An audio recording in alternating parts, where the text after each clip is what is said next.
Perkenalkan, nama saya Zira Anissa dengan NIM C1C019064.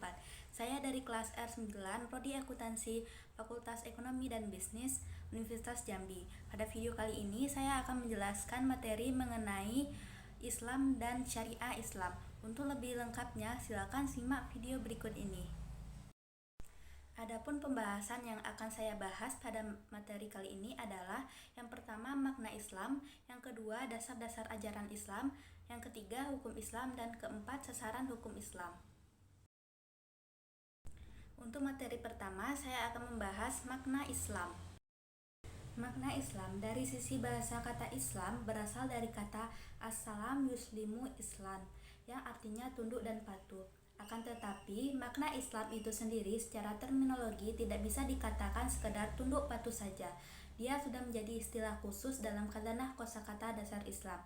Secara terminologi, makna Islam digambarkan oleh Nabi Muhammad SAW dalam sabda beliau, Islam adalah bahwasanya engkau bersaksi bahwa sesungguhnya tiada Tuhan selain Allah dan bahwa sesungguhnya Muhammad adalah utusan Allah.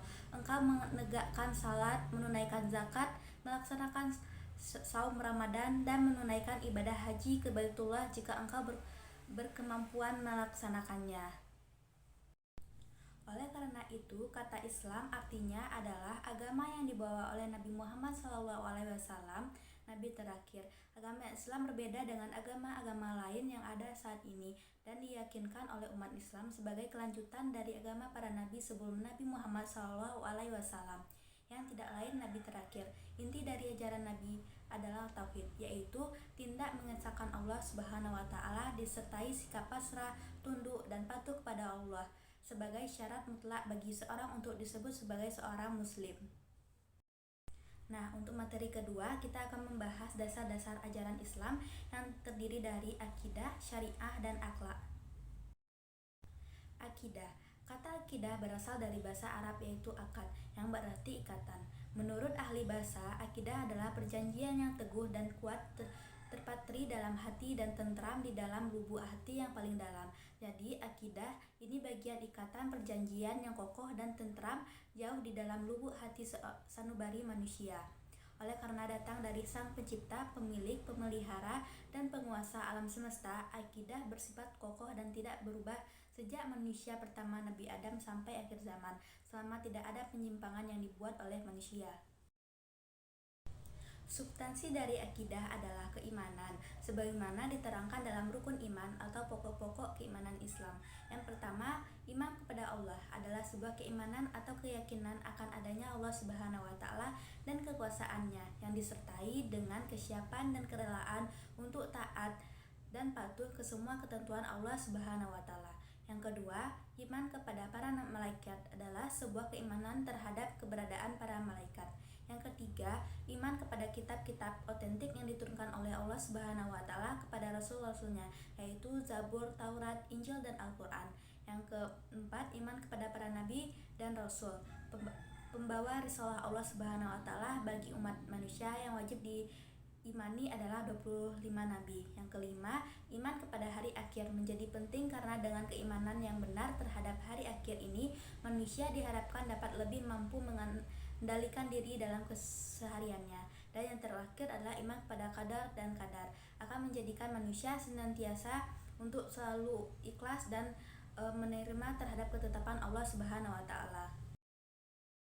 Selanjutnya, syariah. Dari sisi terminologi, syariah bermakna pokok-pokok aturan hukum yang digariskan oleh Allah Subhanahu wa Ta'ala untuk dipatuhi dan dilakui oleh seseorang muslim dalam menjalankan segala aktivitas hidupnya, yaitu seperti ibadah di dunia. Semua aktivitas kehidupan seperti bekerja, memasak, makan, belajar, sholat, dan lain sebagainya adalah merupakan ibadah sepanjang diniatkan untuk mencari ridho Allah Subhanahu wa Ta'ala. Ketentuan syariah itu bersifat komprehensif dan universal. Komprehensif berarti mencakup seluruh aspek kehidupan manusia dengan Allah Subhanahu wa Ta'ala. Di dalamnya meliputi ibadah, muamalah, dan mahdah. Selanjutnya, universal bermakna dapat diterapkan bagi semua manusia dalam setiap waktu dan keadaan.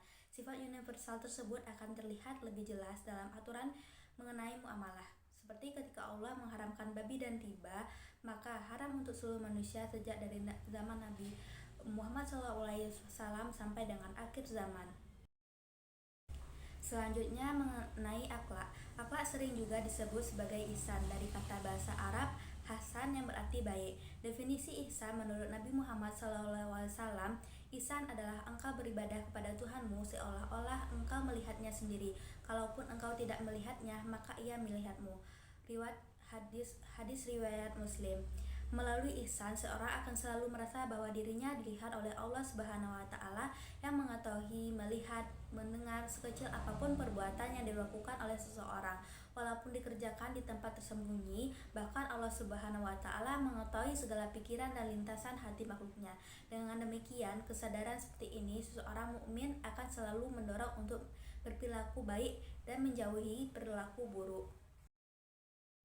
Nah, untuk materi ketiga kita akan membahas hukum Islam.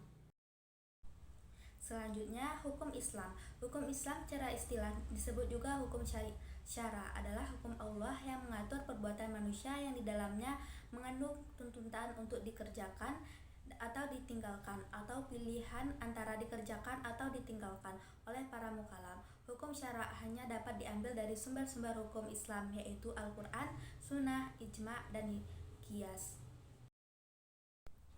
4 mazhab fikih yang bersumber dari para ahli fikih seperti Al-Imam Abu Hanifah, Al-Imam Malik, Al-Imam Asy-Syufi'i, dan Al-Imam Ahmad bin Hambali mengklasifikasikan hukum Islam menjadi 5. Yang pertama, wajib adalah suatu perbuatan yang apabila dikerjakan menjadi pahala dan apabila ditinggalkan akan mendapat dosa. Yang kedua, sunnah ialah perbuatan yang apabila dikerjakan akan mendapatkan pahala dan apabila ditinggalkan orang yang meninggalkannya tidak mendapat dosa. Dan yang ketiga, haram ialah perbuatan yang apabila ditinggalkan akan mendapatkan pahala dan apabila dikerjakan orang yang mengerjakan akan mendapatkan dosa. Dan yang keempat, makruh ialah perbuatan yang apabila ditinggalkan akan mendapatkan pahala dan apabila dikerjakan tidak mendapat dosa. Dan yang kelima adalah mubah, ialah suatu perbuatan yang baik dikerjakan tidak mendapatkan pahala dan bila ditinggalkan tidak mendapat dosa.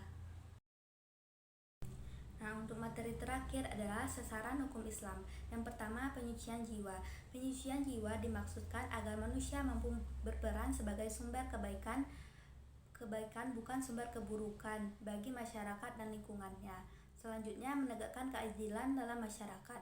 Keadilan di sini adalah meliputi segala bidang kehidupan manusia, termasuk keadilan dari sisi hukum, sisi ekonomi, dan sisi persaksian. Dan yang ketiga adalah mewujudkan kemaslahatan manusia.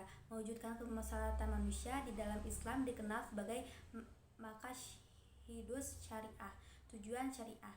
Dari segi bahasa, maqasid syariah berarti maksud dan tujuan adalah hukum Islam, yaitu untuk kebaikan dan kesejahteraan maslahat umat manusia di dunia maupun di akhirat.